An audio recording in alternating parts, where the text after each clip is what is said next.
ரஷ்யாவினுடைய அதிபர் திரு புட்டின் அவர்கள் அதிரடியான ஒரு அறிவிப்பை வெளியிட்டிருக்கிறார். இன்று உலகம் முழுக்க சர்வதேச அரசியலில் பேசுபொருளாக மாறி இருக்கிறது அந்த அறிவிப்பு. புட்டினுடைய கனவு திட்டமான ப்ராஜெக்ட் ஸ்டேட்டஸ் 6, அதாவது பெசோடன் அப்படிங்கக்கூடிய ஆழ்கடல் நீர்மூழ்கி ட்ரோனை உருவாக்கும் கனவு நிறைவேறிவிட்டது அப்படின்னு அறிவிச்சிருக்கிறார். இந்த பெசோடன் அப்படிங்கக்கூடிய ஆழ்கடல் ஆயுதத்தை கண்டு அமெரிக்கா பதறி இருக்கிறது. ரஷ்யாவினுடைய அதிபர் புட்டின் அவர்கள் இந்த அறிவிப்பை வெளியிட்டு 24 மணி நேரத்திற்குள் அமெரிக்காவினுடைய அதிபர் ட்ரம்ப் அவர்கள் தன்னுடைய போர் அமைச்சகத்துக்கு அதிரடியான சில உத்தரவுகளை வெளியிட்டிருக்கிறார். அது குறித்து அவரே செய்தி வெளியிட்டிருக்கிறார். மிக மோசமான ரேடியோ ஆக்டிவ் சுனாமியை ஏற்படுத்தக்கூடிய அந்த பெசோடனை கண்டு ஏன் உலகம் இவ்வளவு தூரம் பயப்படுகிறது? அந்த ஆயுதத்தை எப்படி ரஷ்யாவால் வெற்றிகரமாக யாருக்கும் தெரியாமல் செய்து முடிக்கப்பட்டது? இந்த ஆயுதம் பயன்படுத்தப்பட்டால் என்ன நிகழும்? ஏன், எதற்காக புட்டின் அவர்கள் இப்போது இந்த அறிவிப்பை கொடுத்திருக்கிறார்?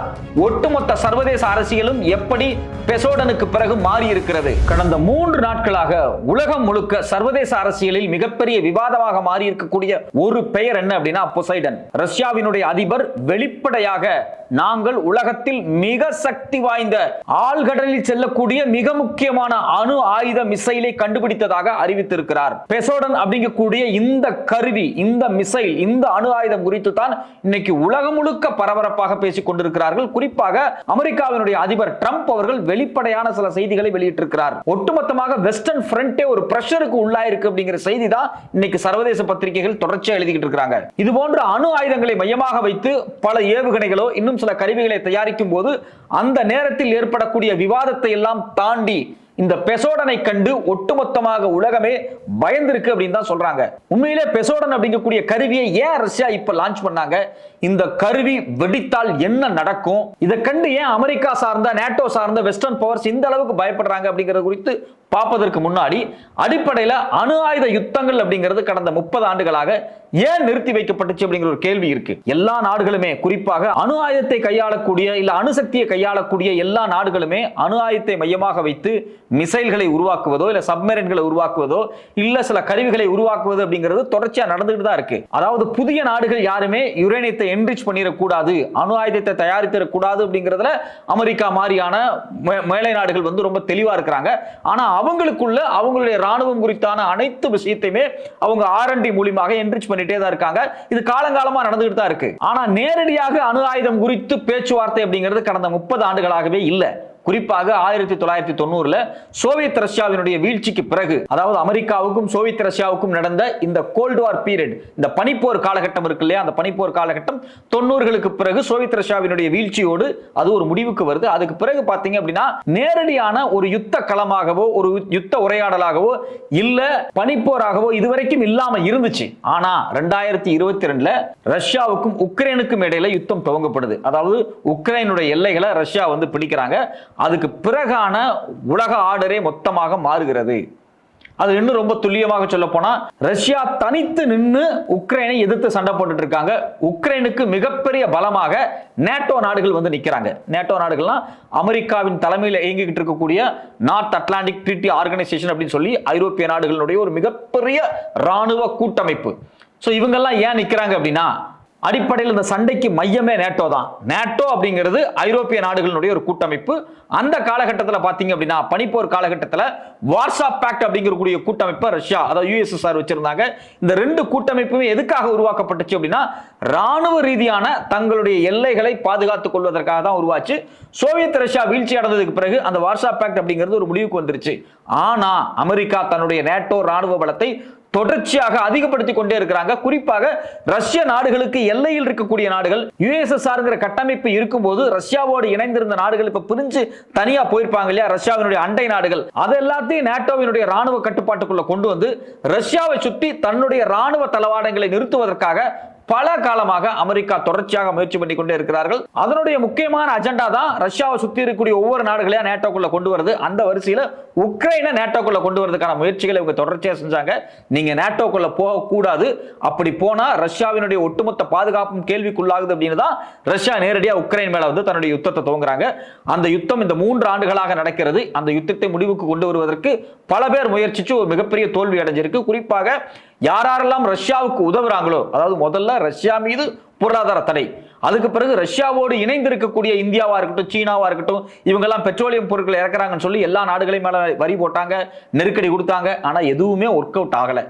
இப்ப வெளிப்படையா என்ன நடந்துருச்சு அப்படின்னா, சீனாவுக்கும் அமெரிக்காவுக்குமான பேச்சுவார்த்தை துவங்கி 10% வரியை குறைப்பதாக அமெரிக்கா சொன்னதுக்கு பிறகு அந்த 48 மணி நேரத்துக்குள்ள என்ன நடக்குது அப்படின்னா, வெளிப்படையாக ரஷ்யா தன்னுடைய நவீன கண்டுபிடிப்பு, சமீபத்திய நவீன கண்டுபிடிப்பு குறித்தான அறிவிப்பை வெளியிடுறாரு.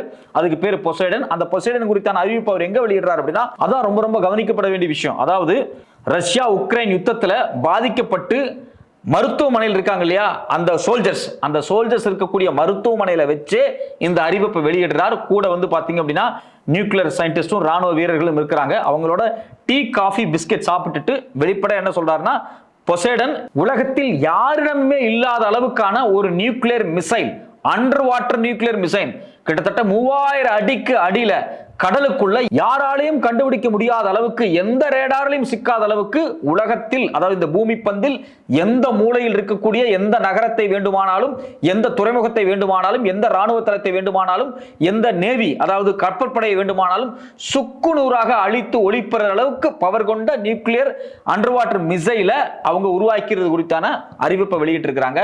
இந்த அறிவிப்பை கேட்டு அமெரிக்காவே ஒரு பதட்டத்துக்கு வந்துருச்சு. என்னடா இது குறித்து நாம இவ்வளவு நாளா எதுவுமே செய்யாம விட்டுட்டோமே அப்படிங்கிற அளவுக்கு அந்த பொசைடன் ஒரு பெரிய பயத்தை ஏற்படுத்தி இருக்கு. இது பொசைடன் மட்டும் கிடையாது, கடந்த ஒரு மாதத்தில் மட்டும் மிக முக்கியமான 2 மிசைல்ஸ் வந்து அவங்க வந்து வெளியே வந்து டெஸ்ட் பண்ணி பார்த்திருக்காங்க. ஒன்னு அக்டோபர் 21, இன்னொன்று அக்டோபர் 22. அதாவது வெளிப்படையாக ஒரு நியூக்ளியர் லான்ச் ட்ரில்ல யார் நடத்தியிருக்காங்க அப்படின்னா ரஷ்யா நடத்தியிருக்காங்க. அது மட்டும் இல்லாம அக்டோபர் 21ஆம் தேதி புரவஸ்னிக் அப்படிங்கக்கூடிய ஒரு குரூஸ் மிசைலை வந்து டெஸ்ட் பண்ணி பார்த்திருக்காங்க. இது இத்தோட நிக்கல. இந்த புரவஸ்னிக்கா இருக்கட்டும், இல்ல அதுக்கு பிறகான பெசோடனா இருக்கட்டும், இதையும் தாண்டி மூன்றாவதாக கடந்த 48 மணி நேரத்தில் ஒரு மிக முக்கியமான நியூக்ளியர் மிசைல், இது போன்ற சக்தி வாய்ந்த ஆயுதங்களை யார் தூக்கி செல்வது, அதுக்கு ஒரு ஸ்ட்ராங்கான நியூக்ளியர் சப்மரைன் தேவை இல்லையா, அந்த சப்மரைனையும் பிரத்யேகமாக கர்பவிஸ்க் அப்படிங்கக்கூடிய அந்த சப்மரைனை உருவாக்கி இருக்கிறாங்க. அப்ப தொடர்ச்சியாக அணு ஆயுதம் குறித்து மிக சீரியஸாக ரஷ்யா யோசித்துக் கொண்டே இருக்கிறது. வெஸ்டர்ன் பவர்ஸ், அமெரிக்காவை மையமாக வைத்த வெஸ்டர்ன் பவர்ஸ், நீங்க எவ்வளவு பெரிய பிரஷரை கொடுத்து என் மேல என்ன பாதிப்பை ஏற்படுத்த நீங்க முயற்சி செஞ்சால் நாங்கள் அணு ஆயுதத்தை கையில் எடுக்க தயங்க மாட்டோம் அப்படிங்கிறதா இதனுடைய ஒரே வெளிப்பாடா இருக்கு. இது அடிப்படையில் இன்னொரு சின்ன விஷயம் என்னன்னா, இதுக்கு பேர் ஏன் பெசோடன் வச்சிருக்காங்க அப்படிங்கிற ஒரு கேள்வியும் வருது. இந்த பெசோடன் அப்படிங்கிறது ஒரு கிரேக்க கடவுள், இட்ஸ் மித்தாலஜி. அந்த கிரேக்க கடவுள் எதற்கான கிரேக்க கடவுளா இருப்பாங்க பாத்தீங்க அப்படின்னா, presiding over the sea, storms, earthquake and horses. அதாவது கடல், புயல், நிலநடுக்கம் இதை மையமாக வைத்த ஒரு கடவுளுடைய பெயர் தான் பெசோடன். சோ அப்ப இதுல என்ன சொல்ல வர்றாங்க அப்படின்னா, இந்த கருவி தண்ணிக்குள் இருக்கும், மிகப்பெரிய புயலை கிளப்பும், அதே சமயத்தில் மிகப்பெரிய நிலநடுக்கத்தை உருவாக்கும் அப்படிங்கிறத ஒரு ஏதோ ஒரு வகையில சொல்ற விதமா தான் இதை வந்து ரஷ்யா வந்து பேர் வச்சிருக்காங்க. இதுல குறிப்பா என்ன சொல்றாங்க அப்படின்னா, இந்த பெசோடனுடைய ப்ராஜெக்டினுடைய பேர் ஸ்டேட்டஸ் 6. இது 2018 இருந்தே ஹையா ரிசர்ச் பண்ணிட்டு இருக்காங்க இந்த ஸ்டேட்டஸ் 6 குறித்து. இதை முழுக்க என்ன சொல்றாங்க அப்படின்னா, a nuclear powered underwater drone intended to sting coastal target or naval bases. இது ஒரு விதமான ட்ரோன் அப்படிங்கிறாங்க. நம்ம வழக்கமா ட்ரோன் அப்படின்னா வானத்துல தான் பறக்கும் நினைச்சிட்டு இருந்தோம். உலகம் முழுக்க பாத்தீங்க அப்படின்னா வானத்துல இருக்கக்கூடிய எல்லா எல்லைகளையுமே ட்ரோன் போய் கவர் பண்ணிரும், யாருடைய கண்ணிலையும் படாது, எந்த ரேடார் கண்ணிலையும் படாது, துல்லியமாக இடத்தை தாக்கக்கூடியது இந்த ரேடார், இந்த ட்ரோன்கள் அப்படின்னு நம்ம நினைச்சிட்டு இருக்கோம்.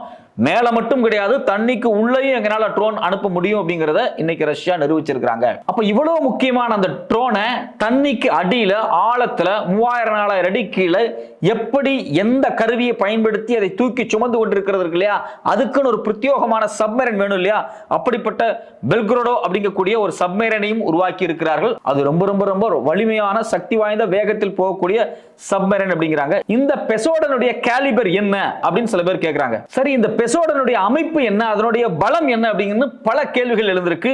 இதுல வெஸ்டர்ன் தரப்புல இருந்து என்ன சொல்றாங்க அப்படின்னா, இதனுடைய நீளம் 20 to 25 மீட்டர் நீளம் இருக்கும் அப்படிங்கிறாங்க.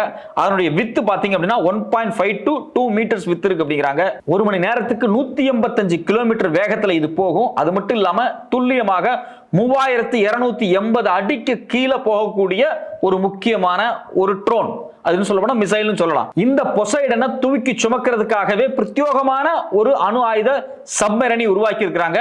அது மட்டும் இல்லாம பாத்தீங்கன்னா இந்த பொசைடன் 2 மெகா டன் அணு ஆயுதத்தை சுமந்து செல்லும் திறன் கொண்டது அப்படிங்கிறாங்க. 2 டன் அணு ஆயுதத்தை தூக்கிட்டு போற அளவுக்கான ஒரு கேலிபர் அப்படிங்கிறாங்க. ஸோ இப்போ இது வந்து உலகத்தில் இது வரைக்கும் நடக்காத ஒரு விஷயம். 2 டன் அணு ஆயுத சக்தியை போய் எடுத்துட்டு போய் ஒரு துறைமுகத்திலேயோ இல்ல ஒரு நாட்டு மேலேயோ உள்ள இருந்து அடிச்சாங்க அப்படின்னா அது மிகப்பெரிய நிலநடுக்கத்தையே ஏற்படுத்தும் அளவுக்கு ஒரு பெரும் பாதிப்பை உருவாக்கும் அப்படிங்கிறாங்க.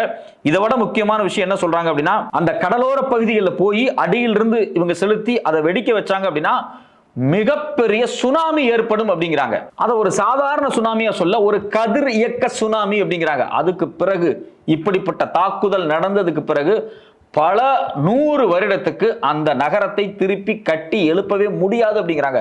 அந்த அளவுக்கு சக்தி வாய்ந்த ஒரு விஷயமாக இந்த பெசோடனை வந்து சர்வதேசமே பார்க்குது. இதுல இன்னும் ரொம்ப துல்லியமா என்ன சொல்றாங்கன்னா, இந்த reactor enables virtually unlimited range அப்படிங்கிறாங்க. இந்த சப்மரைனை இயக்குவது, கன்வென்ஷனல் சப்மரைனை தாண்டி இதை இயக்குவதில் நேரடியாக நியூக்ளியர் தன்மை கொண்ட பல விஷயங்கள் பயன்படுத்தப்பட்டிருக்கு அப்படிங்கிறாங்க. இதை விட ரொம்ப முக்கியமான விஷயம் ஏற்கனவே நம்ம சொன்னது, ரேடியோ ஆக்டிவ் சுனாமி, அதாவது அணு கதிர்வீச்சு கொண்ட ஒரு மிகப்பெரிய சுனாமியை உருவாக்கும் அளவுக்கு இது வந்து ஒரு மிகப்பெரிய சக்தி வாய்ந்த குண்டு அப்படிங்கிறாங்க. இது ஏன் ரொம்ப ஸ்ட்ராட்டஜிக் இம்பார்ட்டன்ஸா சொல்றாங்க அப்படின்னா, ஏற்கனவே நிறைய சப்மரைன்ஸ் இருக்கு, நிறைய அண்டர் வாட்டர் மிசைல்ஸ் இருக்கு, லேண்ட் டு லேண்ட் இருக்கு, சி டு லேண்ட் இருக்கு, எவ்வளவோ விஷயங்கள் இருக்கும்போது இதுக்கு ஏன் இவ்வளவு பெரிய பில்டப் அப்படின்னா, இது என்ன சொல்றாங்க, இதனுடைய முக்கியமான விஷயமே இம்பாசிபிள் டு இன்டர்செப்ட் அப்படிங்கிறாங்க. இதை யாருமே இதனுடைய செயல்பாடுகளை இன்டர்செப்டே பண்ண முடியாது. இது எங்க இருக்கு, எதை டார்கெட் பண்ணிட்டு இருக்கு, கடலுக்கு அடியில் எந்த ஏரியாவில் இது வந்து நகர்த்தப்பட்டு கொண்டிருக்கிறது, இதுக்கான சிக்னல்ஸ் எங்கிருந்து வந்துகிட்டு இருக்கு, இதை எதையுமே யாருனாலையுமே ட்ராக் பண்ண முடியாது. வழக்கமா பார்த்தீங்க அப்படின்னா ஒரு மிசைலை லான்ச் பண்றதோ இல்லை மிசைலை ஹேண்டில் பண்ணும்போது சில சிக்னல்ஸை இன்டர்செப்ட் பண்ணி கேட்ட முடியும். ஆனால் இதை யாருனாலையுமே கண்டுபிடிக்க முடியாது அப்படிங்கிறது தான் உலக நாடுகளுக்கு ஒரு பெரிய அதிர்ச்சியான விஷயமாக இருக்கிறது. இது குறித்து சர்வதேச அரசியலில் சொல்லப்படக்கூடிய எக்ஸாக்டான வார்த்தை என்ன அப்படின்னா, Pesodon would represent a radical shift in nuclear deterrence, a weapon that blurs the line between torpedo, drones and strategic nuclear delivery system. ஏற்கனவே இருக்கக்கூடிய நியூக்ளியர் சிஸ்டம் இருக்கு, மிசைல் சிஸ்டம் எல்லாம் இருக்கு பாத்தீங்களா, அதாவது அண்டர் வாட்டர்ல சப்மரைன்ல போய் தாக்கக்கூடிய மிசைலா இருக்கட்டும், இல்ல லேண்டோ மிசைல், இதுல எந்த வெரைட்டிலையுமே வராத ஒரு புது டிட்டரன்ஸை இவங்க உருவாக்கி இருக்கிறாங்க அப்படிங்கிறது தான் ரொம்ப அதிர்ச்சியாக இருக்கிறது அப்படிங்கிறாங்க. இது குறித்து வெஸ்டர்ன் பவர்ஸ் வெளிப்படையாக என்ன சொல்றாங்கன்னா, a new risk to global stability and arms control அப்படிங்கிறாங்க. இப்படி புதுசான ஆர்ம்ஸை தன்னுடைய எல்லைகளை தாண்டி ஏற்கனவே இருக்கக்கூடிய பல சர்வதேச ஒப்பந்தங்களை, அதாவது அணு ஆயுத கட்டுப்பாட்டு ஒப்பந்தங்களை தாண்டி இது போன்ற ஆயுதங்களை உருவாக்குவது அப்படிங்கிறது உலகத்தினுடைய ஸ்டெபிலிட்டிக்கும் உலகத்தினுடைய பாதுகாப்புக்கும் மிகப்பெரிய ஆபத்தானது அப்படிங்கிற மாதிரியான பிரஷரை வந்து வெஸ்டர்ன் வந்து நேற்று கடந்த 48 மணி நேரமாக உணர துவங்கி இருக்கிறாங்க. இது முதல்ல அடிப்படையில் வரக்கூடிய முக்கியமான கேள்வி, ரஷ்யா ஏன் இவ்வளவு தீவிரமா இருக்காங்க அப்படின்னா, அவங்களுடைய உக்ரைன் ரஷ்யா யுத்தத்தை எப்படியாவது கட்டுப்படுத்த வேண்டும், ரஷ்யாவை தோற்கடிக்க வேண்டும் அப்படின்னு அமெரிக்கா நேட்டோ நாடுகளுடைய முயற்சியை வீழ்த்துவதற்காகவே பாத்தீங்க அப்படின்னா இந்த வெஸ்டர்ன் பவர் செஞ்சுக்கிட்டு இருக்காங்க. அதுக்கு எதிராக தான் இவங்க துவங்கி இருக்காங்க. இப்படி பெசோடன் குறித்து அறிவிப்பை இவ்வளவு குயிக்கா அவர் வெளியிட்ட உடனே பாத்தீங்க அப்படின்னா அமெரிக்காவினுடைய அதிபரான டொனால்ட் ட்ரம்ப் அவர்கள் ஒரு செய்தி வெளியிட்டிருக்கிறார். The United States has more nuclear weapons than any other country. This was accomplished including a complete updated and renovating and renovation of existing weapon during my first term in office அப்படிங்கிறாரு. உலகத்தில் அதிகமான அணு ஆயுதங்களை வைத்திருக்கக்கூடியது America தான். அது என்னுடைய முதல் period, அதாவது முதல் 5 வருஷம், ரெண்டாவது 5 வருஷம் இல்லையா, இந்த முதல் 5 வருஷத்துலயே நாங்கள் அதை ரெனோவேட் பண்ண ஆரம்பிச்சிட்டோம் அப்படின்னு அவர் சொல்றாரு. Because of the tremendous destructive power I had to do it but had no choice. எனக்கு எந்த விதமான வாய்ப்புமே இல்லை, இதை செஞ்சுதான் ஆகணும். Russia is second and China is at distance third. Russia இரண்டாவதாக இருக்கிறது, சீனா மூன்றாவது இடத்தில் இருக்குது. But will be even in within 5 years. Because of the country's testing programs, I have instructed the Department of War to start testing our nuclear weapons on an equal basis. That process will begin immediately அப்படிங்கிறார். அப்போ எங்களுடைய நாட்டில், அதாவது அமெரிக்காவில் இருக்கக்கூடிய அணு ஆயுதங்களையும் test பண்ண சொல்லி வார் டிபார்ட்மெண்ட்டுக்கு நாங்கள் உத்தரவிட்டிருக்கிறோம் அப்படிங்கிற செய்தியை அவர் வெளியிட்டிருக்கார். ஸோ அப்போ ஒட்டுமொத்தமாக இது எல்லா செய்திகளையும் எடுத்து வைத்து பார்க்கும்போது பெசோடன் அப்படிங்கக்கூடிய ஒரு பேர் உலகம் முழுவதும் இருக்கக்கூடிய நியூக்ளியர் பதட்டத்தை அதிகரித்திருக்கிறோம் அப்படிங்கிற ஒரு கேள்வியும் எழுந்திருக்கு. பொறுத்திருந்து பார்ப்போம் சர்வதேச அரசியலில் என்னென்ன மாற்றங்கள் நிகழ்கிறது இந்த பெசோடனுக்கு பிறகு.